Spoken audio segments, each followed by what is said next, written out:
Very good morning to all of you. Once again आप सभी का गुप्ता इंग्लिश क्लासेस में स्वागत है। और आज मैं आपको एक कविता पढ़ाने जा रहा हूँ, पोएम पढ़ाने जा रहा हूँ। इसका टाइटल है अ टाइगर इन द जू। यह फर्स्ट फ्लाइट बुक जो आपका है क्लास 10th का, उसका जो चैप्टर है जिसका नाम है टाइगर इन द जू, ये पोएम है जो कि लेस्ली नॉरिस के द्वारा लिखा गया है। एक बहुत ही महत्वपूर्ण कविता है। तो आज हम इसके समरी, कुछ वोकैब, कुछ महत्वपूर्ण प्रश्न की चर्चा करने वाले हैं। इसको आप लोग ध्यान से सुनने का कोशिश कीजिएगा। और हमारे प्यारे बच्चों, आप अधिक से अधिक वीडियो को लाइक और सब्सक्राइब करने का कोशिश कीजिएगा। आपका जो ये सपोर्ट है, यही हमारे मोटिवेशन मिलता है, इसलिए आप इस बातों पर ध्यान देंगे। और चलिए मैं आज आपको एक कविता की शुरुआत करता हूँ, इसका एक्सप्लेनेशन करता हूँ कि इसमें क्या चीज़ है। और ये परीक्षा के दृष्टिकोण से काफ़ी महत्वपूर्ण होने वाला है, इसे आप ध्यान से देखेंगे। चलिए आइए देखते हैं। यह क्लास 10th के लिए है, ठीक है। अ टाइगर इन द जू। इसके कवि का नाम है Leslie Norris. Yes, Leslie Norris जो है एक वेल्स पोएट है, ठीक है। तो बाय लेस्ली नॉरिस। इसके बाद में देखो the poem a tiger in the zoo, ये इसका टाइटल है। The poem a tiger in the zoo is a famous poem written by Welsh poet Leslie Norris, ठीक है। तो इस तरह से दो लाइन में हमको मिल गया कि कविता का नाम क्या है। कविता का नाम है टाइगर इन द जू है, और इसके पोएट का नाम है लेस्ली नॉरिस। उनकी कविता जो नॉरिस की है वो बहुत ही फेमस कविता है, वो नेचर से जुड़ी होती है। नेचर और उसके सराउंडिंग जो है उससे, या उन्होंने और भी कई कविताएं लिखे हैं, ठीक है। Written by Welsh poet Leslie Norris. The poem contrast a life in zoo with the life in the forest, या जंगल। तो कवि ने यहाँ पर टाइगर की जो ज़िंदगी है वह दो तरह से है। एक जू में बंद है और दूसरा टाइगर जो है एकदम बिल्कुल फ्री है, आज़ाद है, वह अपने नेचुरल हैबिटेट या जंगल में स्थित है। तो उसकी जो फीलिंग है, इसी की यहाँ पर तुलना की गई है। और देखा जाता है कि जो जू की ज़िंदगी कैसी है और एकदम जो फुल फ्री जो एंजॉय करते हैं जंगल में, उसकी ज़िंदगी कैसी है, इसी बात को दिखलाया गया है। और इस कविता के माध्यम से कवि ने हम सभी के लिए एक मैसेज दिया है। वाइल्ड जो कंजर्वेशन है, नेचर का जो कंजर्वेशन है, उसके प्रति हमारा जो है कमिटमेंट क्या होना चाहिए, यह इसके लिए एक मैसेज है। Life in the forest, the tiger is confined. Confined का मतलब बंद है। कॉन्फाइंड का मतलब वह जू में बंद है। The tiger is confined in small cage, एक पिंजड़े में बेचारा बंद है, ठीक है। एक जू में मतलब चिड़ियाघर में एक पिंजड़े में बंद है। टाइटल में यहाँ दिया गया है जू, चिड़ियाघर। चिड़ियाघर आपने कभी विजिट किया होगा, जिसमें चिड़ियाघर में पक्षी लोग को या एनिमल्स को उसके जू में रखा जाता है, अपने केज में रखा जाता है ताकि वे भाग नहीं जाए, एकदम बंद करके उनको रखा जाता है, ठीक है। तो स्मॉल केज में बेचारा टाइगर है, ठीक है, वो बंद है। वॉकिंग साइलेंटली, जो उसका कॉन्फाइंड एरिया है, जो छोटी सी जगह है, जो छोटी सी जगह है, उसी में वह घूम फिर कर रहा है। Walking silently with anger because he has lost his freedom. गुस्सा किससे नहीं होगा बताइए। तो टाइगर भी यहाँ पर उसी तरह से गुस्सा है, क्योंकि उसको यहाँ पर फ्रीडम नहीं मिलता। तो वह अपने बंद केज में ही वह मूवमेंट करते रहता है और अंदर से बहुत गुस्साए हुए, वापी एंगर में है, ठीक है। In his natural habitat, habitat का मतलब जो उसका प्राकृतिक घर है, नेचुरल आवास जो उसका है, उसको हैबिटेट कहा जाता है, और जिसको हम लोग जंगल भी कह सकते हैं।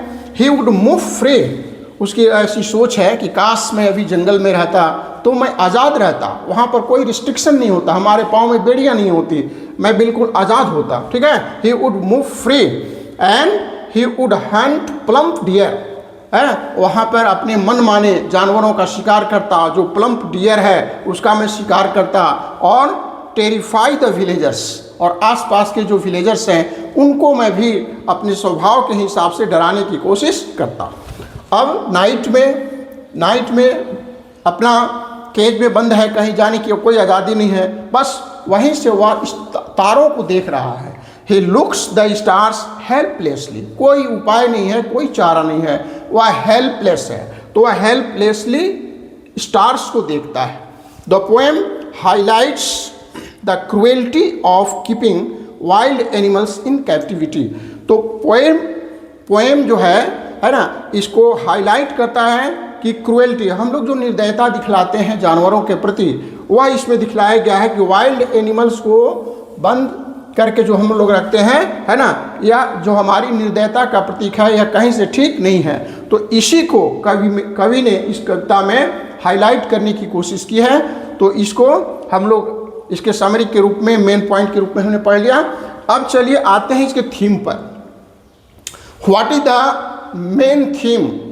इस लेसन का मकसद क्या है, इसका थीम क्या है, इसका कोर आइडिया क्या है, इसको भी समझना जरूरी है, क्योंकि इससे प्रश्न आते ही आते हैं। ठीक है, तो इसका जो मेन थीम है इसको हम लोग देखें, फ्रीडम वर्सेस कैप्टिविटी है। फ्रीडम का मतलब आज़ादी हो गया, और कैप्टिविटी का जो मतलब है वह एकदम कैदी का जो जीवन है, बंद जीवन जो है, उसको कहा गया है। ठीक है, दूसरा पॉइंट हमारा है हेल्पलेसनेस एंड रेज। जब जू में वह टाइगर बंद है तो वह हेल्पलेस है और वह काफ़ी रेज में है, एंग्री मूड में है। ठीक है, इस एंगर की अभिव्यक्ति जो है इसमें दिखलाया गया। तीसरा है कि wild life conservation. Wild life conservation, तो हमें क्या करना है कि वाइल्ड लाइफ कंजर्वेशन और जो हमारा नेचुरल हैबिटेट है उसका भी कंजर्वेशन हम सभी को करना चाहिए और इसके लिए सचेत रहना चाहिए। ठीक है, तो these are the main themes of the poem. Okay, चलिए अब आते हैं इस कविता को थोड़ा हम लोग पढ़ते हैं, लाइन बाय लाइन थोड़ा सा कुछ पढ़ाने की कोशिश करते हैं। देखिए आपका बुक है, ठीक है, मैं इसी से कविता को थोड़ा आपको बता देता हूँ। आप लोग अपनी किताब निकाल लेंगे तो ज़्यादा अच्छा रहेगा। वीडियो को रोक करके किताब ले लाइए, और बाद में जैसे स्टांजावार, मैंने हर स्टांजा को मैं इसको पढ़ाने जा रहा हूँ, आप इसे समझने की कोशिश कीजिएगा। और यह 5 स्टांजा में बटा हुआ है। ठीक है, he stalks in his vivid stripes. वह स्टॉक्स का मतलब वह मूव करता है, क्वाइटली वह मूव करता है, साइलेंटली जो है मूव करता है विथ विविड स्ट्राइप्स। और उसके बॉडी पर जो अलग अलग चिन्ह बने हुए हैं उसी को विविड स्ट्राइप्स कहा गया है। ठीक है, the few steps of his cage. वह अपने बंद जू में वह क्या करता है, कुछ ही कदम आगे बढ़ा पाता है। उसकी फ्रीडम नहीं है, उतना स्पेस नहीं है, वह कम जगह में भी वो अपना मूवमेंट करता है।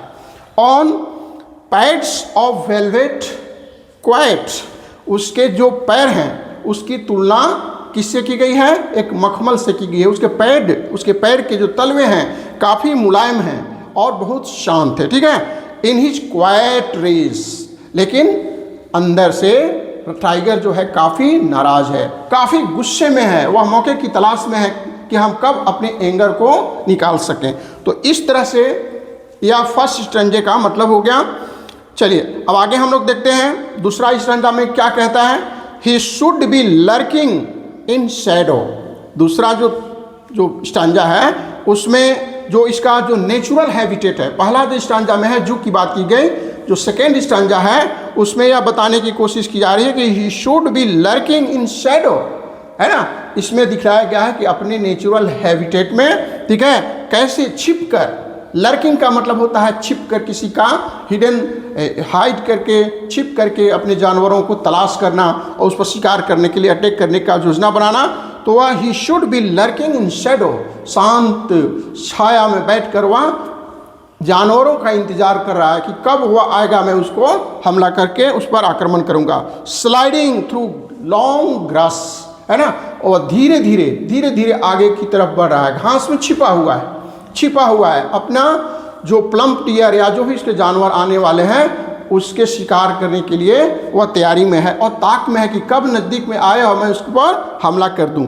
नियर द वाटर होल, ठीक है, नियर द वाटर होल का मतलब क्या हुआ, जो जल के स्रोत होते हैं जंगल में, वहाँ पर अक्सर जो जानवर हैं पानी पीने के लिए आते हैं, ठीक है। तो उसी के अगल बगल में टाइगर घात लगा करके बैठा है कि कब यहाँ पर जानवर आए और मैं उन पर हमला बोल दूं, ठीक है। वेयर प्लम्प डियर पास, वहाँ पर जो काफ़ी के जो मोटे प्लम्प डियर हैं, प्लम्प का मतलब मोटा ताज़ा होता है, यहाँ पर जो डियर आएगा उसकी हम क्या करेंगे, शिकार करेंगे, उसका हम प्रे करेंगे। PREY, प्रे का मतलब क्या होता है, शिकार करना। चलिए आइए अब आते हैं stanza number 3। He should be snarling around houses. अब इसमें भी है, जंगल का ही एक दृश्य है, उसकी ऐसी कल्पना है कि मैं क्या करता, he should be snarling around houses. जंगल के आसपास जो विलेजेस हैं, गांव हैं, उसके आसपास रात्रि में मैं निकलूँगा तो अपनी आवाज़ एकदम नेचुरल जो दहाड़ने की आवाज़ है उसको निकालूंगा और लोगों को डरवाऊंगा। एट द जंगल्स एज, जंगल के किनारे पर जो गांव है वहाँ। बेयरिंग हिज वाइट फैंग्स, और लोगों को डराने के लिए अपने जो वाइट फैंग्स हैं, जो दांतें हैं, उनको मैं दिखाऊंगा। हिज क्लॉज, और उसके जो पंजे, नाखून जो होते हैं, जो शिकार को नोचने में काम आता है, तो वह क्लॉज को भी मैं दिखलाऊंगा। टेरराइजिंग द विलेजर्स या विलेज, तो इस तरह से गांव वालों को मैं डराने का भी काम करूंगा। तो ये आपका हो गया स्टैंजा नंबर 3। और इस तरह से हम लोग चौथे स्टैंजा में आते हैं। But he locked in concrete cell. अभी की जो ऊपर की कल्पना थी वह उसका ख्वाब है कि काश ऐसा होता, लेकिन हकीकत यह है कि वह तो केज में बंद है। कंक्रीट सेल सीमेंट का बना हुआ जो जेल है ना, उसमें वह लॉक है। But he locked in concrete in cell में जो है बंद हुआ है। हिज स्ट्रेंथ बिहाइंड बार, उसकी शक्ति बंधी हुई है, वह उस बंधन से मुक्त होकर के मनमाने तरीका से काम नहीं कर सकता है, वह बंधा हुआ है। Stalking the length of his cage, और केज का जो दायरा है, जो उसका सरकमफेरेंस है, उसी में वह घूमता है और उसको कहीं बाहर निकलने की कोई आज़ादी नहीं है। इग्नोरिंग विजिटर्स, यहाँ पर पर्यटक जो लोग आते हैं, टूरिस्ट लोग जो आते हैं बाघ को देखने के लिए, जानवरों को देखने के लिए, उसके प्रति वो अपना कोई इंटरेस्ट नहीं शो कर रहा है। वो एकदम शांत है, कोई इंटरेस्ट नहीं है कि कौन हमको देख रहा है नहीं देख रहा है। इग्नोरिंग विजिटर्स, और विजिटर्स को इग्नोर कर रहा है, उसके प्रति उसको कोई सावधानी, उसके प्रति कोई उसकी चिंता नहीं है। चलिए आगे और लास्ट स्टैंजा है। लास्ट स्टैंजा मैं आपको बार बार कहता हूँ, वीडियो को रोककर किताब अपने पास में रखिएगा, और जैसे मैं लाइन बाय लाइन बता रहा हूँ वैसे आप लोगों को उसको समझने की कोशिश करना है। कुछ वर्ड मीनिंग भी बताऊँगा, क्वेश्चन जो इम्पोर्टेंट पिछले साल के आए हैं उसकी भी मैं चर्चा करने वाला हूँ। ठीक है, आगे देखिए, लास्ट स्टैंजा है। He hears the last voice at night. He hears the last voice at night, the patrolling cars, and stares with brilliant eye. He hears the last voice at night. वो रात्रि में patrolling की जो गाड़ी आती है, जो घूम घूम कर जो देखने वाले हैं, किस निगरानी करने वाले हैं, उनकी गाड़ी को वो देखता है।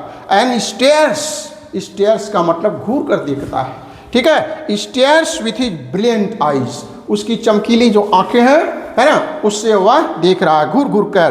एट द ब्रिलियंट स्टार्स, ठीक है, तो ब्रिलियंट स्टार्स का मतलब तो अभी बंद है, कहीं घूम नहीं सकता, तो हेल्पलेसली, असहाय होकर वह तारों को देख रहा है, निसहाय, बेचारा कुछ कर नहीं सकता, तो रात्रि में क्या कर रहा है, अपने स्टार्स को देख करके समय को पार कर रहा है। तो इस तरह से हमने इस पोएम का लाइन बाय लाइन एक्सप्लेनेशन देने की कोशिश की। ठीक है, तो इसको आप लोग करेंगे। इसके पहले कि हम चाहते हैं कि आज इसका कुछ लिटरेरी डिवाइस भी आपको बता दें, हैं, लेकिन कुछ महत्वपूर्ण जो वर्ड्स हैं इसके बारे में भी आपको चर्चा कर देते हैं, और इसको मैं धीरे धीरे बोलूँगा, आप उसको कॉपी पर आराम से लिखते चलेंगे। ठीक है, पहला है स्टॉक्स जो है उसका मतलब क्या हुआ।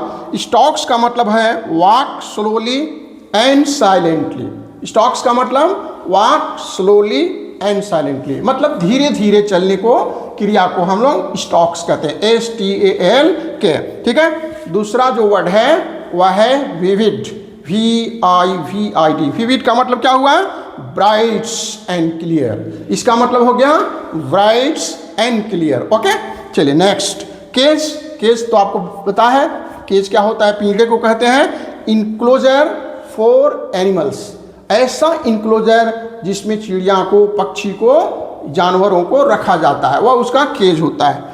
पैड्स, PAD, पैड्स, पैड्स क्या होता है? जो टाइगर है उसके जो तलवे होते हैं उसको पैड्स कहा जाता है। उसको मखमल के समान चिकना जो है, सॉफ्ट जो है, मुलायम कहा है। Pad, soft soles of tigers feet है, टाइगर के जो मखमली जो गद्देदार पैर हैं उसके बारे में ये कहा गया है। वेलवेट, वेलवेट एक सॉफ्ट कपड़ा होता है जो काफ़ी मुलायम होता है, मखमल इसको हम कहते हैं, वेलवेट। ओके। रेज, रेज का मतलब क्या होता है? एंगर, काफ़ी गुस्से में होना, great anger, rage, RAGE, raise.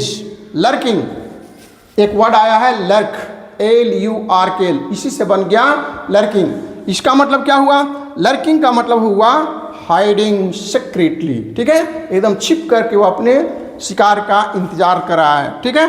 Sliding, SLITING, sliding का मतलब हुआ मूविंग स्मूथली, ठीक है, स्लाइडिंग का मतलब धीरे धीरे उसकी तरफ बढ़ना। ओके।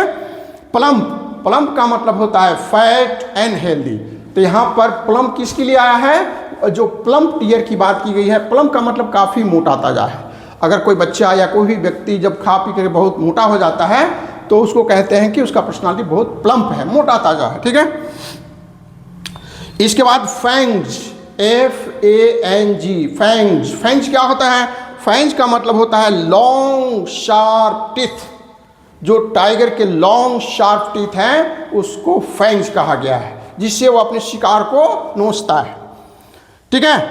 इसके बाद है ब्रिलियंट, ब्राइट एंड शाइनिंग, है ना। तो इस तरह से अभी आपको एक समरी देने का कोशिश किया, लाइन बाय लाइन आपका एक्सप्लेनेशन भी हो गया, वर्ड मीनिंग बता दिया। अब मैं आपको यह करने जा रहा हूँ कि इस पोएम में जो खास आपके जो डिवाइस आए हैं, पोएटिक डिवाइस का प्रयोग किया गया, लिटरेरी डिवाइस का प्रयोग किया गया है, उसके बारे में थोड़ी चर्चा कर लूँ, ठीक है। तो यहाँ पर एक, इसके पहले मैं आपको बता दूं इसका जो राइमिंग स्कीम है, राइमिंग स्कीम जो फर्स्ट 4 लाइन, ऐसे तो बाकी 5 जो स्टांजा हैं उसमें सेम राइमिंग स्कीम का प्रयोग किया गया है, जिसको कि ABCB के नाम से जाना जाता है, ठीक है। ABCB क्या होता है? देखिए यहाँ पर, ही स्टॉक्स इन विविड स्ट्राइप्स, ठीक है, इसको हम रखेंगे A। केज, उसके नीचे केज वर्ड आया है तो यह ऊपर वाले से मैच नहीं करता, इसलिए हम उसको B लिखेंगे, ठीक है। इसके बाद आया है क्वाइट, क्वाइट भी ऊपर वाला से कोई मैच नहीं करता, इसलिए हम उसको लिखेंगे बगल में C, ठीक है। और लास्ट में है रेज, तो यह रेज जो वर्ड है वह केज से मेल करता है, सेम साउंड निकलता है, इसीलिए जो दूसरा लाइन B है और 4th लाइन जो है वह सेम मिल रहा है। इस तरह से हमारा राइमिंग स्किल जो हो गया, आप इसे नोट करके लिखेंगे ABCB, और बाकी के जो स्टांजा हैं उसमें इसी तरह का राइमिंग स्कीम का प्रयोग किया गया है। अपनी कविता में इसको देखने का कोशिश करेंगे। चलिए, इसमें जो कुछ लिटरेरी डिवाइस है, नंबर 1 में देखिए, ये जो पहला जो स्टांजा है, पहले स्टांजा में जो 4th लाइन है, पहले स्टांजा में जो 4th लाइन है, उस 4th लाइन में देखिएगा लिखा है क्वाइट रेज, क्वाइट रेज। ये 4 लाइन अंडरलाइन करके दे देगा कि बताइए इसका लिटरेरी डिवाइस क्या है। तो लिटरेरी डिवाइस यहाँ पर जो इस्तेमाल किया गया है वह है ऑक्सीमोरन। ऑक्सीमोरन क्या होता है इसको मैं बता दूं। ऑक्सीमोरन का मतलब होता है जब शब्दों का जोड़ा, pair of words that are opposite, शब्दों का ऐसा जोड़ा जो ऑपोजिट मीनिंग रखते हैं, इसको कहा जाता है एब्जोमोरन, ठीक है। तो ऑक्सीमोरन जो है क्वाइट रेज, शांत भी है गुस्से में भी है, दो विरोधी बातें जो है यहाँ पर की गई है, इसलिए क्वाइट रेज जो है उसको अंडरलाइन करेंगे और वहाँ पर जो लिटरेरी डिवाइस का प्रयोग किया गया है ऑक्सीमोरन, ठीक है। ऑक्सीमोरन का स्पेलिंग OXYMORON, ऑक्सीमोरन। तो यहाँ पर ऑक्सीमोरन का प्रयोग किया गया है। चलिए आगे बढ़ते हैं। इस तरह से यहाँ पर देखेंगे कि यहाँ पर इंजैममेंट का भी प्रयोग किया गया। इंजैममेंट के बारे में बताए गए थे कि कोई पंक्चुएशन मार्क नहीं किया गया है, तो 5वें लाइन 5, 6, 7 इन 3 लाइनों के बीच में कोई पंक्चुएशन मार्क का प्रयोग नहीं किया गया है ना। तो इसको हम कहेंगे इंजैममेंट। क्या कहेंगे बेटा? इसको हम लोग कहेंगे इंजैममेंट, ठीक है। चलिए और एक और बताते हैं, एक मेटाफर की चर्चा कर देता हूँ। मेटाफर क्या होता है, ठीक है, इसके बारे में हम पिछला जो वीडियो कविता का जो पढ़ा रहे थे उसमें लिटरेरी डिवाइस में इसका इस्तेमाल किया है। तो शॉर्ट में यहाँ पर बताते हैं कि दूसरे लाइन में तीसरे लाइन में on pads of velvet, on pads of velvet जो लिखा गया है, तो जो टाइगर का जो तलवा है, टाइगर का जो तलवा है ना, उसकी तुलना मखमल से की गई है। पैड्स ऑफ वेलवेट, उसके मखमल के साथ तुलना की गई है, ठीक है। तो यहाँ पर एक मेटाफर जो है दिखाई देता है। चलिए एक अब आगे देखते हैं, बिहाइंड द बार 4 जो स्टांजा है उसमें देखिएगा, his strength behind bars, behind में बी लिखा हुआ है, बार्स BAR, तो बिहाइंड बार्स देखेंगे 4th स्टांजा में, ठीक है। तो स्ट्रेंथ बिहाइंड बार्स में जो है एलिट्रेशन का प्रयोग किया गया है। एलिट्रेशन क्या होता है, रिपीटेशन ऑफ कॉन्सोनेंट साउंड। तो यहाँ पर कॉन्सोनेंट साउंड बी का जो है रिपीटेशन देखने को मिलता है, ठीक है। तो इस तरह से आपको, और फिर यहाँ पर कविता में पर्सोनिफिकेशन का प्रयोग किया गया है, और एक जगह इसी पोएम में कविता के लिए ही शब्द का प्रयोग किया गया। इसका मतलब उसको मानव के रूप में रखकर, मानव के व्यवहार से तुलना करते हुए उसको जो है वहाँ पर पर्सोनिफिकेशन इसको कहते हैं। मानव के साथ उसकी तुलना की जाती है तो उसको कहा जाता है। और इसमें जो कई जगह प्रोनाउन का भी इसमें जो एडजेक्टिव किया गया है, पॉसेसिव एडजेक्टिव का, वह हीज है, ठीक है। तो या ही है, हीज है, ये सब बताते हैं कि इसमें पर्सोनिफिकेशन का प्रयोग किया गया। He hears the last boy, वह तो आदमी नहीं है, लेकिन यहाँ पर कवि ने उसके लिए ही जो प्रोनाउन है उसका इस्तेमाल किया गया है। तो ऐसा जो प्रयोग है उसको कहा जाता है पर्सोनिफिकेशन। ऐसा जो है उसको कहा जाता है पर्सोनिफिकेशन। तो इस तरह से इस कविता में हमने आज लिटरेरी डिवाइस भी बताने की कोशिश की, ठीक है। तो उसको आप लोग ध्यान देंगे, और कुछ इस लेसन से जो इम्पोर्टेंट प्रश्न हैं, है ना, जो पिछली परीक्षाएं में आ चुके हैं, तो उसके बारे में आपको थोड़ा सा बता दूं, उसके बारे में कुछ बता दूं कि क्या है। जैसे प्रश्न आप इसका समरी से आप निकाल लेंगे, why does the tiger ignore the visitors, है, why does the tiger ignores the visitors. Tiger जो है तो खुद बंद है बेचारा, कोई उसकी खुश नहीं है, इसलिए वह जो है अपने टूरिस्ट को इग्नोर कर रहा है। दूसरा प्रश्न है, what does the phrase quiet rage, अभी आपको जो ऑक्सीमोरन का उदाहरण दिया था उसी से रिलेटेड है कि why does the phrase quiet rage suggest about the tiger, इससे हमको टाइगर के बारे में क्या पता चलता है, ठीक है। क्वेश्चन नंबर 3 देखिए, what does the tiger do at night, night में टाइगर क्या करता है, तारे गिनता है, तारे को देखता है हेल्पलेसली, इसी को आपको लिखना है। नेक्स्ट क्वेश्चन है, freedom is basic right of everything, explain this idea reference to a tiger in the zoo. देखिए मैं बार बार कहता हूँ कि जो आपका जो थीम है, देखिए यहाँ पर थीम यहाँ लिखा हो, फ्रीडम वर्सेस कैप्टिविटी, जो थीम है उससे रिलेटेड आपके प्रश्न आ ही जाते हैं। तो यहाँ भी एक प्रश्न आपको पूछा गया है कि freedom is the basic right of every living beings, ठीक है। तो इसी को एक्सप्लेन करना है in the context of poem, कविता के संदर्भ में इसको एक्सप्लेन करना है। एक अंतिम प्रश्न, compare the tigers life in the जू with his life in the wild. तो यहाँ पर जो समरी है उसमें लिखा है कॉन्ट्रास्ट, है ना। तो इसमें कॉन्ट्रास्ट माने, कॉन्ट्रास्ट का मतलब बिल्कुल विरोधाभास, अलग अलग चीज़ जो है बताने की कोशिश की गई है कि जंगल की जो आज़ादी है, स्वतंत्रता है, और वह जो केज में बंद है बेचारा, उसमें जो डिफरेंस है, ये जो कंट्राडिक्शन है, इसी को दिखलाना है। और इसमें आप क्या कल्पना के आधार पर उत्तर लिख सकते हैं, दोनों का तुलना करना है कि जंगल का लाइफ कैसा हो सकता है और जू का लाइफ कैसा हो सकता है, दोनों का अलग अलग जो है प्रकृति लिखना है। इस तरह से आपका हमें यहाँ पर वीडियो को अब अंत करते हैं। है ना। तो आज क्या क्या सीखा हमने, आज हमने समरी सीखा, लाइन बाय लाइन एक्सप्लेनेशन सीखा, इस पोएम में जो लिटरेरी डिवाइस का प्रयोग किया गया है उसको भी हमने जाना, और साथ में परीक्षा में जो पूछे गए पिछले दिनों के जो प्रश्न आए हैं पिछले ईयर्स में, तो उसकी भी हमने चर्चा की। अब आपका काम है इसको अपने नोटबुक में मुख्य बातों को वीडियो को रोक कर लिखना और इसको अपने याद करना, ताकि परीक्षा में आपका परफॉर्मेंस बहुत बेहतर हो सके। बस अंत में यही कहना है कि आप वीडियो को अधिक से अधिक लाइक करने की कोशिश कीजिएगा। हमारे जो नए व्यूअर्स हैं इसको सब्सक्राइब कर लें ताकि हमारा मोटिवेशन बना रहे। That's all for today. Thank you. God bless you.